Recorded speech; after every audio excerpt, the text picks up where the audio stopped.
C'est la semaine du service. La semaine du service. Donc, nous sommes tous appelés à servir le Seigneur. C'est la moindre des choses. Parce que le Seigneur a tellement fait pour nous.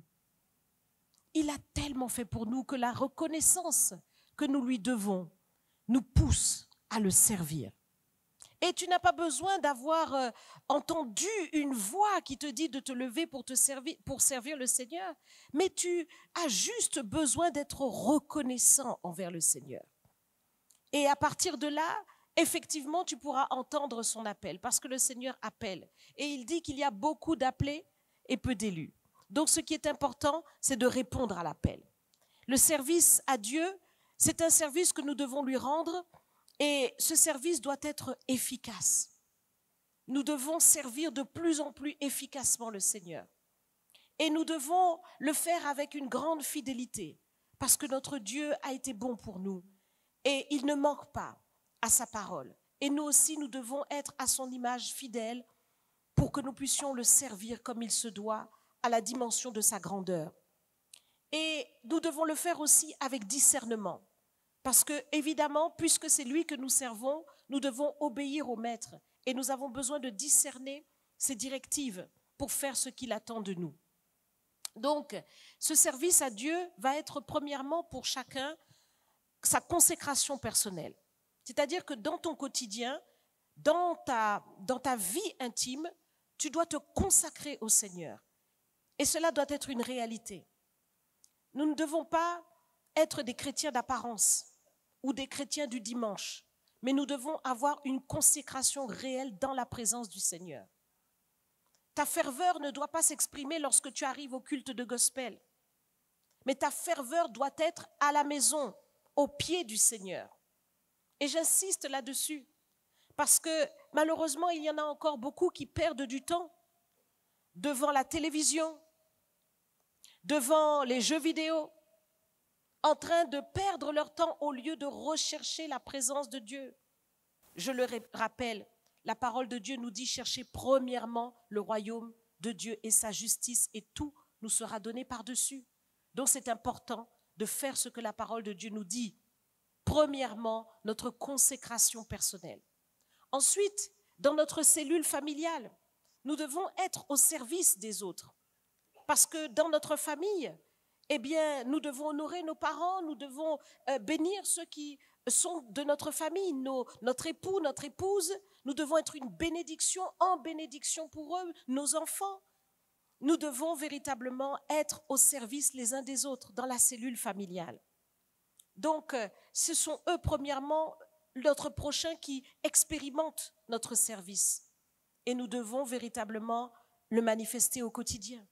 Et puis dans notre assemblée, dans le ministère, donc ici, au culte de gospel, au CRC international, le service à Dieu doit se faire avec efficacité, avec fidélité, avec dévotion. Et tout autour de nous aussi, nous devons servir le Seigneur, auprès de notre entourage. Nous devons prier pour nos amis, nos collègues, notre voisinage, notre nation, particulièrement dans un moment aussi important qu'aujourd'hui, où nous sommes tous en train de voter, n'est-ce pas? Nos nations, nous devons prier. Et donc, le service à Dieu nous environne. Nous sommes marqués par le service à Dieu. Tout enfant de Dieu est concerné par le service. Et il y a besoin d'être au service parce que la Bible nous dit très clairement que la création tout entière attend la révélation des fils de Dieu. Qu'est-ce que cela signifie? C'est que la création entière a besoin véritablement que nous puissions nous révéler dans ce que nous sommes, dans notre identité. Et notre identité, c'est véritablement d'être les serviteurs du Seigneur pour l'honorer, le glorifier et manifester que nous sommes les petits Christ sur cette terre. Donc, ce service à Dieu nous concerne, ce service à Dieu est important et ce n'est pas par notre propre force, ce n'est pas par notre propre puissance, mais c'est par l'Esprit du Seigneur. Vous le savez, le Seigneur le dit dans Joël, il dit ce n'est ni par force, ni par puissance, mais par mon esprit. Et cette puissance de Dieu, nous l'avons chantée, elle est disponible.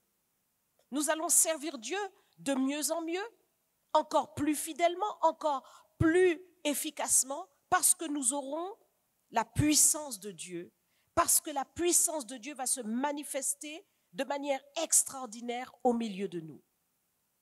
Est-ce que c'est ce que tu veux? Si véritablement tu veux être un serviteur, une servante de Dieu puissante, puissant, alors il va falloir faire en sorte que la puissance de Dieu puisse couler librement au travers de toi. Et pour cela, je l'avais dit vendredi dernier, je vous ai expliqué que pour pouvoir expérimenter le royaume de Dieu, le vivre pleinement, il faut naître de nouveau. Il faut naître de nouveau. C'est ce que le Seigneur dit. C'est la nouvelle naissance qui permet à la puissance du Saint-Esprit de se manifester. Nous avons parlé de cela vendredi dernier. J'ai expliqué que le Seigneur a parlé à un homme, Nicodème, qui était surpris de voir la puissance qui se manifestait au travers de Jésus. Et lui, étant docteur de la loi, ne comprenait pas pourquoi il y avait une telle différence entre lui et le Seigneur. Lui, point de puissance, mais le Seigneur, toute puissance. Alors il voulait comprendre et Jésus lui a répondu. Dans Jean 3, versets 3 à 7, il lui répondit, « En vérité, je te le dis, si un homme ne naît de nouveau, il ne peut voir le royaume de Dieu. » Nicodème lui dit, « Comment un homme peut-il naître quand il est vieux? Peut-il rentrer dans le sein de sa mère et naître ?» Jésus répondit, en vérité, je te le dis, si un homme ne naît d'eau et d'esprit, il ne peut entrer dans le royaume de Dieu. Ce qui est né de la chair est chair, et ce qui est né de l'esprit est esprit. Ne t'étonne pas que je t'ai dit, il faut que vous naissiez de nouveau. Je veux encore insister là-dessus auprès de toi pour que tu comprennes que cette dimension de la nouvelle naissance doit être quelque chose de bien intégré en toi. Cette notion doit être intégrée dans ton esprit.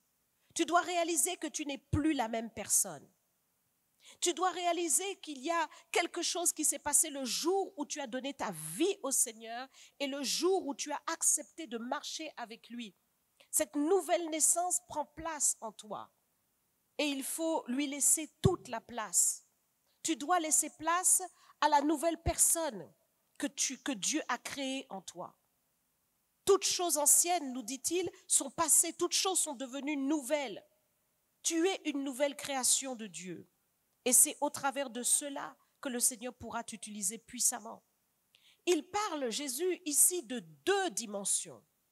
Il dit premièrement que si quelqu'un ne naît pas de nouveau, il ne peut pas voir le royaume de Dieu. Et ensuite, il dit, si quelqu'un ne naît pas d'eau et d'esprit, il ne peut pas entrer dans le royaume de Dieu. Donc, c'est très important pour toi de comprendre que maintenant que tu es né de nouveau, il y a deux dimensions que le Seigneur veut manifester dans ta vie. La première est celle de voir, et je vous avais expliqué que le royaume de Dieu se révèle puissamment. Le Seigneur veut vous montrer des choses qui concernent votre vie. C'est la dimension de voir les choses cachées. C'est la dimension de la révélation. Et je vous avais pris l'exemple des espions qui ont vu le pays promis mais qui n'y sont pas entrés. C'est la première dimension. On peut voir les choses. On peut voir des visions, avoir des songes, voir même recevoir des prophéties, voir des choses que Dieu promet pour ta vie.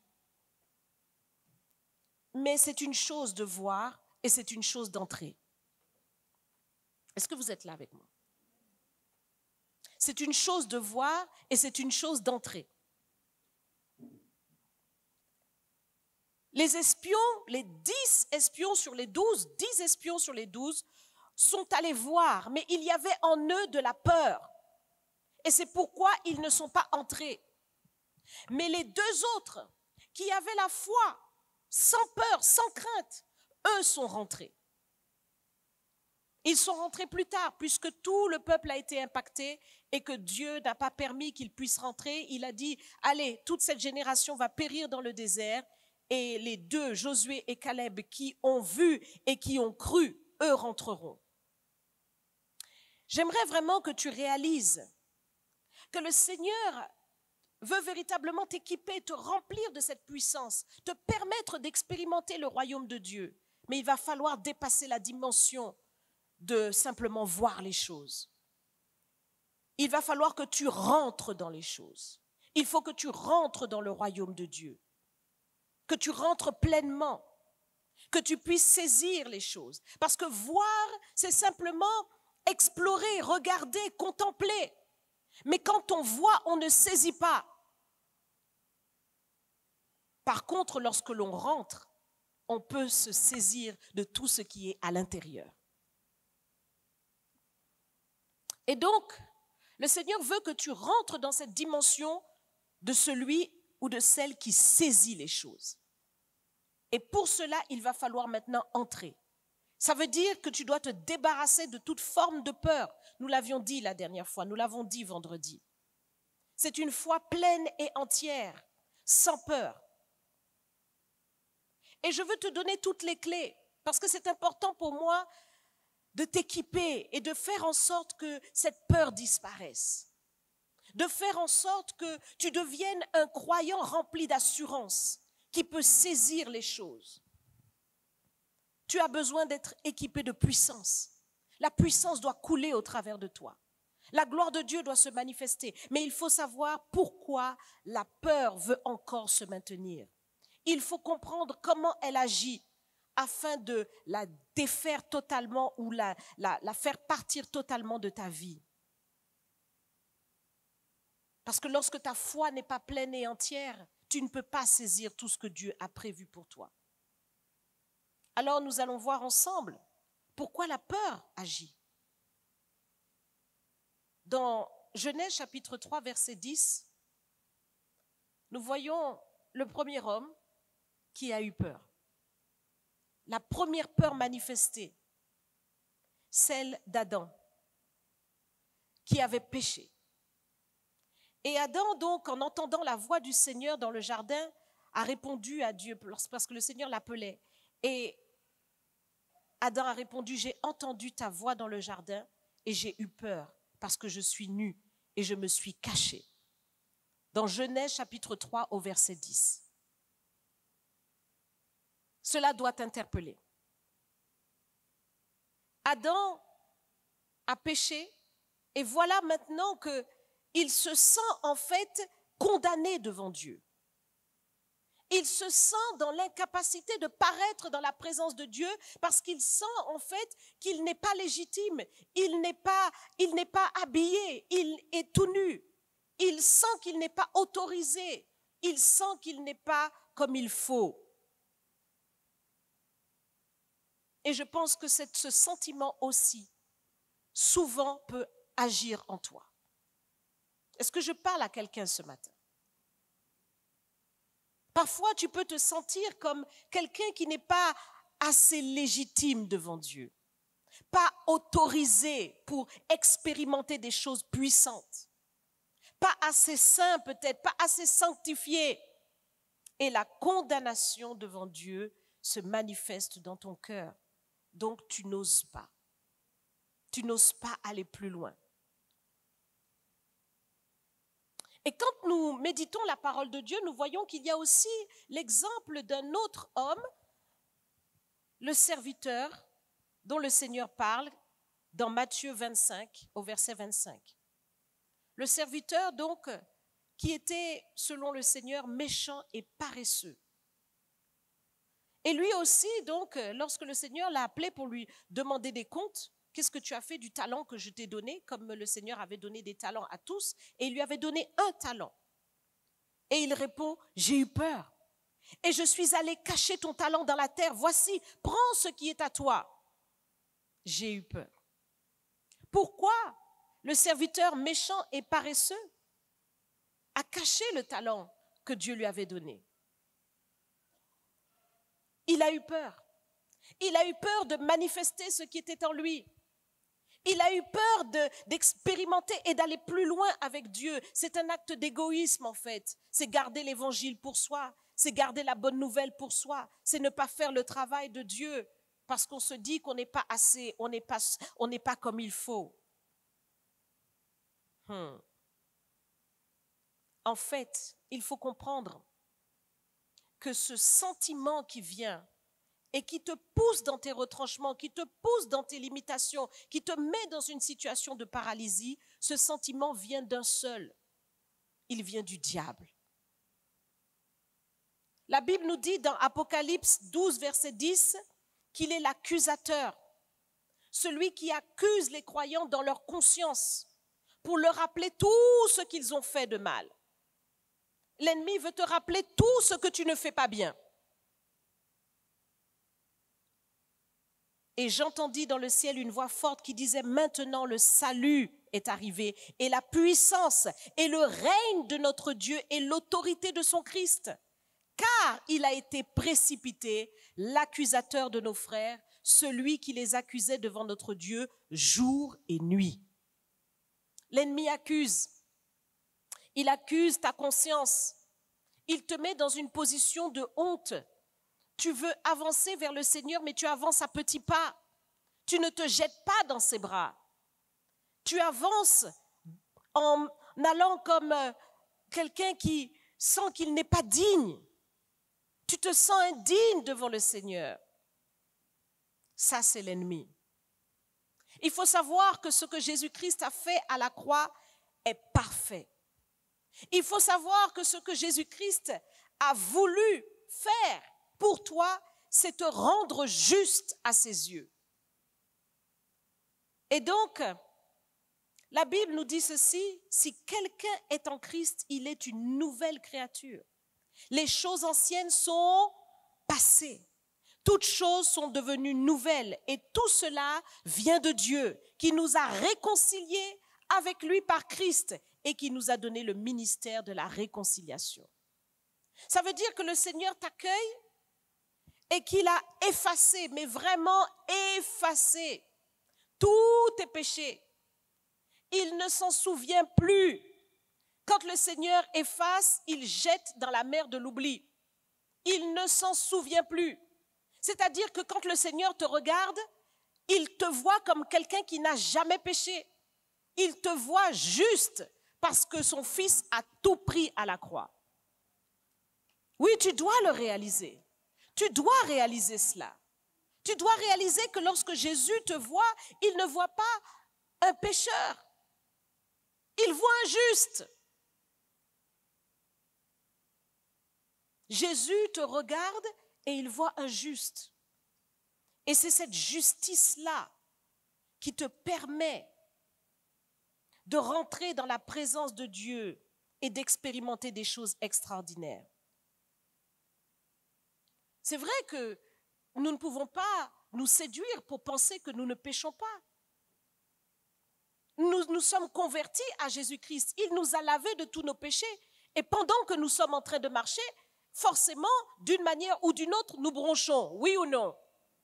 Mais 1 Jean 1, 7 à 9 nous dit ceci.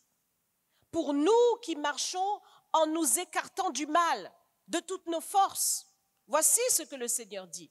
Mais si nous marchons dans la lumière, comme il est lui-même dans la lumière, nous sommes mutuellement en communion et le sang de Jésus, son Fils, nous purifie de tout péché. Si nous disons que nous n'avons pas de péché, nous nous séduisons nous-mêmes et la vérité n'est point en nous. Mais si nous confessons nos péchés, il est fidèle et juste pour nous les pardonner et pour nous purifier de toute iniquité. Donc ça signifie que le Seigneur ne garde pas dents, n'est pas colère vis-à-vis de toi, mais que le Seigneur au contraire te pardonne et qu'il te purifie. Il te purifie. Et parce que tu es purifié de toute iniquité, donc le Seigneur te voit comme juste. Et je vous l'avais déjà expliqué, mais je reviens encore là-dessus. C'est la prière du juste qui a une grande efficacité. Je répète, c'est la prière du juste qui a une grande efficacité. Si tu n'es pas conscient que tu es un juste, quand tu t'approches de Dieu, tu ne peux pas du tout recevoir quoi que ce soit. Est-ce que vous comprenez ce que je suis en train de dire? Parce que tu n'as pas conscience que tu es juste devant Dieu alors ta prière n'a pas d'efficacité. Mais lorsque tu as conscience que tu es juste devant Dieu, par la justice qu'il te donne, alors maintenant tu peux lui parler. Maintenant tu peux recevoir. Qu'est-ce que la Bible nous dit? Nous savons que nous recevons ce que Dieu nous donne. Pourquoi? Parce qu'il nous écoute. C'est ce que Jean nous dit, 1 Jean 5. Nous savons que quelle que soit la chose que nous demandons, nous le recevons parce qu'il nous écoute. Mais pourquoi le Seigneur va t'écouter? Parce que tu es juste. Dieu n'écoute pas les pécheurs. Oh là là, vous êtes là? Vous entendez ce que je dis? Il faut que tu transformes ta mentalité, que tu sois renouvelé dans ton intelligence pour réaliser qui tu es devant Dieu. Pour réaliser qui tu es. Et j'insiste là-dessus parce que l'Esprit de Dieu me convainc que tu es dans une position de honte, une position timide, timorée devant le Seigneur, alors que tu dois aller en profondeur avec Dieu, avec une assurance. La Bible nous dit, approchez-vous avec assurance du trône de gloire. Comment tu vas venir si dans ton esprit, tu te vois toujours indigne, tu te vois pas assez ceci, pas assez cela? Celui qui est juste, qui est conscient de la justice dont Dieu l'apparaît, a une grande assurance. Il vient devant Dieu sachant que Dieu lui répond. Il vient devant Dieu et il invoque l'Éternel sachant qu'il lui répond. Et donc, il rentre. Il ne fait pas que voir, mais il rentre. Il rentre et il se sert. Il se sert de quoi? De la puissance de Dieu, afin qu'elle soit manifestée sur la terre. Il a la capacité de rentrer. Voyez, lorsque vous voyez, vous êtes là et vous regardez. Vous voyez, mais vous ne touchez pas, vous ne saisissez pas. Mais lorsque maintenant vous rentrez, vous pouvez tenir, vous pouvez saisir. Saisir quoi? La délivrance. Saisir quoi? La guérison. Saisir quoi? La puissance de Dieu. Saisir quoi? La liberté. Saisir quoi? Tout ce que Dieu a prévu pour vous, toutes les bénédictions qu'il a prévues pour vous. Cela vient du fait que vous entrez. Et maintenant, c'est important que tu rentres. C'est important que tu rentres. Rentrer, c'est activer la puissance de Dieu. Parce que lorsque le Seigneur a donné cette grande vision à Jacob, Jacob était dans toute son errance. Il était en train de se débrouiller comme il pouvait. Il a fui la maison de son père et il est en train d'essayer de survivre. Comme beaucoup se retrouvent dans cette situation où ils errent, ils se débrouillent dans la vie, ils essayent de survivre. Mais voici qu'à un moment donné, il a posé sa tête sur une pierre et Dieu lui donne une vision. Et dans cette vision, qu'est-ce qu'il voit? Il voit une échelle. Et cette échelle monte jusqu'au ciel. Et il voit des anges qui montent et qui descendent. Je répète, il voit des anges qui montent et qui descendent. J'aimerais que tu comprennes que lorsque Dieu te permet maintenant de rentrer dans la dimension du royaume de Dieu, alors Dieu va activer l'intervention de sa puissance. Et la puissance du royaume est caractérisée par l'Esprit de Dieu et par le ministère des anges. Et le Seigneur va faire en sorte que les choses auxquelles tu ne faisais que regarder, eh bien, puisque maintenant tu rentres, alors tu vas les posséder. Qu'est-ce qui va se passer? Les anges vont monter et les anges vont descendre. Les anges vont aller et les anges vont venir. Cette dimension dans laquelle tu vas rentrer va faire que tu pourras monter dans la sphère spirituelle et saisir, ramener des choses dans la sphère naturelle parce que les anges vont travailler. Ils vont monter et ils vont descendre. Et quand ils montent et quand ils descendent, ce n'est jamais les mains vides. Ce n'est jamais les mains vides. Oh là là, on a des choses à voir dans la parole de Dieu. Mais j'aimerais que tu comprennes qu'il y a une puissance qui est disponible pour toi. Tout ce dont tu as besoin, c'est disponible pour toi. Mais tu dois simplement déjà rentrer à ta place. Tu dois rentrer dans l'identité de ce que Dieu veut faire pour toi. Parce qu'il ne le fait pas pour les injustes, il ne le fait pas pour les impies, il ne le fait pas pour les pécheurs, mais il le fait pour ses fils, ses filles, pour les justes. Rentre dans la dimension tout simplement de ta justice. Cette justice que Dieu te donne, elle est accessible par un changement de mentalité. C'est la conversion que Dieu veut. Soyez transformés en quoi? En juste. Soyez transformés par le renouvellement de l'intelligence. Il faut que ton intelligence soit renouvelée et que tu vois les choses comme Dieu les voit. Tu dois réaliser, Jésus-Christ n'est pas mort pour rien à la croix. Ce n'est pas une couverture qu'il t'a donnée. Non, il t'a totalement transformé. Il a fait de toi une nouvelle créature. Tu as une nouvelle identité. Donc lorsque l'ennemi vient avec ses flèches pour te donner des mauvaises pensées, pour faire que tu penses mal, eh bien tout simplement rappelle-toi qui tu es. Tu es un juste de Dieu. Donc ces choses n'ont pas de pouvoir sur toi, mais tu dois au contraire réaliser que le Seigneur t'a équipé, il t'a donné le bouclier, il t'a donné le casque, il t'a donné la ceinture de vérité, il t'a donné la cuirasse de la justice. Alors mets-toi au combat et déclare une parole. Tu es un juste du Seigneur et tu dois maintenant le réaliser pour rentrer dans cette dimension puissante.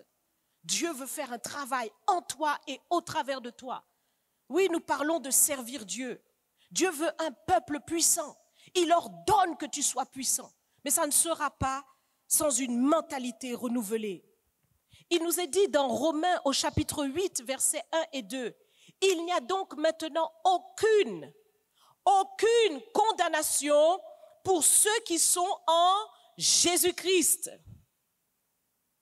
En effet, la loi de l'esprit de vie en Jésus-Christ m'a affranchi de la loi du péché et de la mort. Et là, je peux vous dire qu'il y a tout un pavé à dérouler et nous n'avons pas le temps. Mais la loi du péché et de la mort, c'est terminé. Et maintenant, c'est la loi de l'esprit de vie en Jésus-Christ. Ça veut dire la vie abondante de Dieu, la vie pour laquelle le Seigneur a donné sa propre vie. Il nous est dit dans Jean chapitre 10, il nous a dit, je suis le bon berger, je donne ma vie pour les brebis. L'ennemi, il le dit, ne vient que pour dérober, égorger, détruire. Mais moi, je suis venu afin que mes brebis aient la vie et qu'elles soient dans l'abondance. Donc ce que Dieu veut, c'est que tu rentres dans cette dimension. Et ton abondance, ce n'est pas l'abondance de Dieu.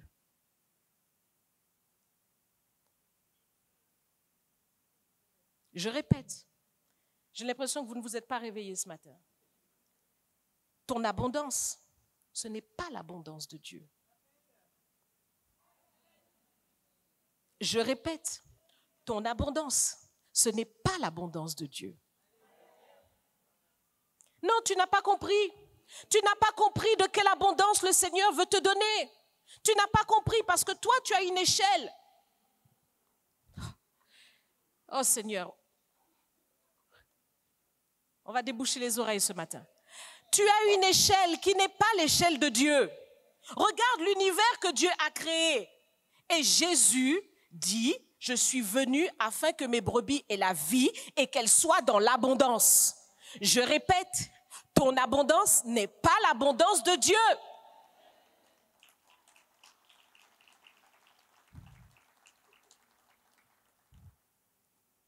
Ton abondance n'est pas l'abondance de Dieu.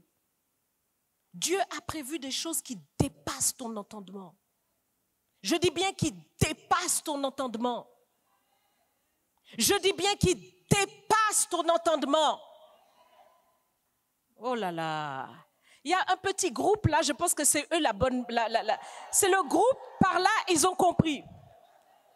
Par là ils ont compris. Là je pense que je peux vous parler. Parce que là, je répète. Ton abondance n'est pas l'abondance de Dieu. N'est pas l'abondance de Dieu. Dieu fera au-delà de ce que tu penses, au-delà de ce que tu imagines, selon la richesse de sa gloire. Alléluia. Ah, je vous l'ai dit, eux, ils ont compris. Ils ont compris. Alléluia. Et vous, vous êtes encore endormis là-bas. Restez, dormez pour vous. Jésus est Seigneur. Quand le Seigneur dit que le pauvre dise « je suis riche », vous croyez que le Seigneur est en train de provoquer tout simplement le pauvre ou de lui donner un baume pour le calmer un peu? Vous pensez que le Seigneur dit, quand le Seigneur dit que le pauvre dise « je suis riche », est-ce que vous pensez que le Seigneur veut juste donner un baume pour qu'il se calme, pour le consoler un peu? Ah là, vous vous réveillez un peu? Ça commence à venir. Je répète, quand le Seigneur dit que le pauvre dit « je suis riche », qu'il dise « je suis riche », est-ce que vous pensez que le Seigneur veut simplement consoler le pauvre? Bien. Donc maintenant que vous comprenez, il ne faut plus seulement voir. Maintenant, il faut rentrer. Parce que jusqu'à maintenant, vous avez vu. Ça veut dire, vous avez entendu la parole, vous avez vu qu'il y a telle chose, Dieu dit telle chose, mais vous n'êtes pas encore rentré.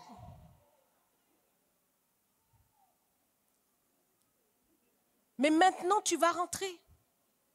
Parce que tu dois changer ta mentalité, tu dois réaliser qui tu es. Et vous savez, quand vous réalisez que vous avez une robe blanche sur vous, vous êtes juste devant le Seigneur, quand vous avez une robe blanche, surtout les dames, mesdames, quand nous portons une robe blanche, on fait très attention. On ne veut pas la salir. On est d'accord, oui ou non? On ne veut pas salir parce que c'est blanc, c'est beau, c'est propre. Quand vous savez que vous êtes juste, vous n'avez plus envie de repartir vers l'iniquité. C'est ça. Vous demeurez en fait dans l'identité que Dieu vous a donnée parce que vous réalisez que c'est tellement beau, c'est tellement glorieux que vous n'avez plus envie de repartir là-bas. Eh bien, restez.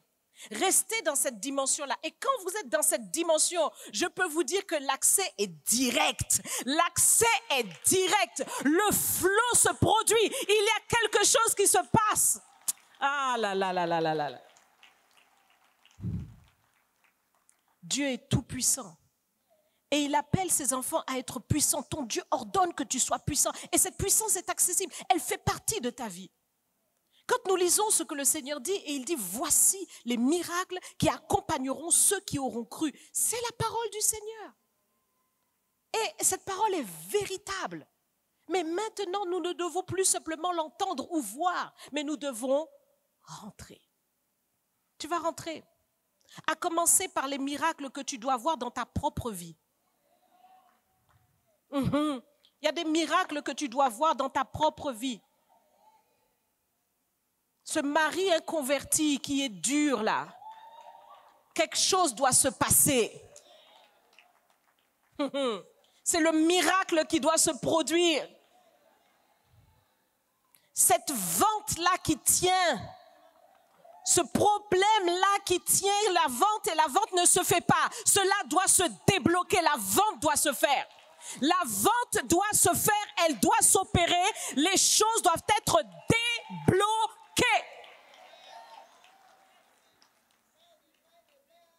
Le compte qui était toujours en rouge doit commencer à devenir d'un vert au point qu'on te donne la carte noire. Mais oui, l'abondance de Dieu n'est pas ton... À toi de voir. Le Seigneur dit, on vous mesurera. Il dit, attention à comment vous écoutez. Parce qu'on vous mesurera de la mesure dont vous vous serez servi. C'est ce que Jésus lui-même a dit. Ce n'est pas Jocelyne Goma, c'est Jésus qui l'a dit. On vous mesurera de la mesure que vous vous serez servi. Et on ajoutera encore pour vous. Mais si vous considérez que vous n'avez pas, on notera même le peu que vous avez. Alors à toi de bien entendre ce qui est dit. L'échelle de Dieu n'est pas ton échelle. L'abondance de Dieu n'est pas ton abondance.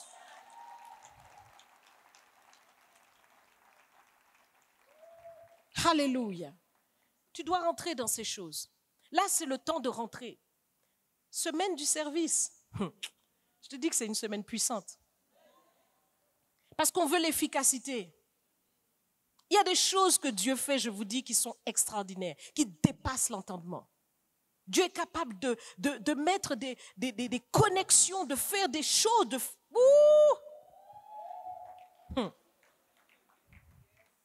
Mais là, c'est le moment maintenant d'activer ta prière et de rentrer dans une dimension d'assurance quand tu pries pour que les choses s'accomplissent. C'est ce qu'on veut, une assurance. Que tout ce que tu demandes avec foi, tu crois que tu l'as reçu, c'est alors que tu le verras s'accomplir. Le temps est arrivé, mes bien-aimés. Nous sommes dans l'année du royaume. L'année du royaume, on rentre dedans. On ne regarde pas de loin, on rentre. Amen. Si tu as compris quelque chose, acclame le Seigneur. Acclame-le. J'ai dit acclame le roi des rois. Acclame le Seigneur des seigneurs. Acclame Jésus. Acclame ton Seigneur qui a donné sa vie pour toi afin que tu aies l'abondance. La maladie ne tiendra pas. Les problèmes ne tiendront pas. Nul ne résistera devant toi. Dieu te donne. Il te donne selon ce que ton cœur désire. Son abondance. Pas ton abondance, mais son abondance. Alléluia. Que le nom du Seigneur soit béni. Nous avons du travail à faire. Nous avons une maison à bâtir. Nous avons des choses à faire.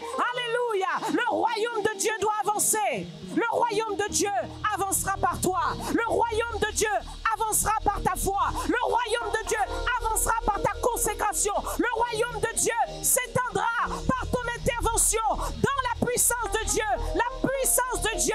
La puissance tangible. La puissance que tu saisis. La puissance que tu saisis. Tu rentres dans ces choses. Alléluia. Que le nom du Seigneur soit glorifié. Que le nom du Seigneur soit glorifié. Oui, c'est le moment. C'est le moment. C'est le moment pour les justes. C'est le moment pour les saints. C'est le moment pour toi. Nous voulons voir cette gloire. Nous voulons voir cette gloire. Nous voulons la voir. Qui veut la voir ce matin? Qui veut la voir ce matin? Es-tu déterminé? Ce sont les violents qui s'en emparent. Ce sont les violents qui s'en emparent. Es-tu assez violent? Es-tu assez violent pour t'emparer de cette gloire de Dieu qui est disponible? Es-tu assez violent? Es-tu assez déterminé pour aller chercher ces choses dans la prière? Ce que Jésus a dit n'est pas un mensonge. Ce que Jésus a dit est véritable. Mais il a besoin d'un homme. Il a besoin d'une femme pour aller chercher ces choses en profondeur, en profondeur, en profondeur. Alors revêt ta couronne, revêt ton vêtement de juste et tiens-toi devant le trône. Tiens-toi devant le trône du roi des rois et invoque-le avec puissance. Alléluia, alléluia, alléluia. Le temps est arrivé, le temps est arrivé, le temps est arrivé, le temps est arrivé. Quelle est cette montagne devant toi? Elle sera aplanie. Quelle est cette montagne devant toi? Elle sera aplanie. Quelle est cette montagne devant toi? Elle sera aplanie. Et tu avanceras. Et tu iras. Tu manifesteras la gloire de Dieu. Car le Seigneur n'est pas un menteur. Mais ce qu'il dit, ce que sa bouche déclare, sa main l'accomplit. Il est ton Dieu. Il est ton Dieu. Il est ton Dieu. Il est ton Dieu. Il est ton Dieu. Ce n'est pas pour rien qu'il a donné sa vie à la croix pour toi. Il a donné sa vie à la croix pour toi. Pour te donner le royaume. Pour te donner le royaume. Il te donne le royaume. Il te donne le royaume. Le royaume, c'est le règne de Dieu. Dans le royaume, l'ennemi ne tient pas. Dans le royaume, nul ne peut tenir devant Dieu. Alléluia. Alléluia. Qu'est-ce qu'on a dit? Qu'est-ce qui a été dit? Quel rapport a été dit? C'est le rapport des hommes. Mais nous allons croire la parole de Dieu. Alléluia. Jesus.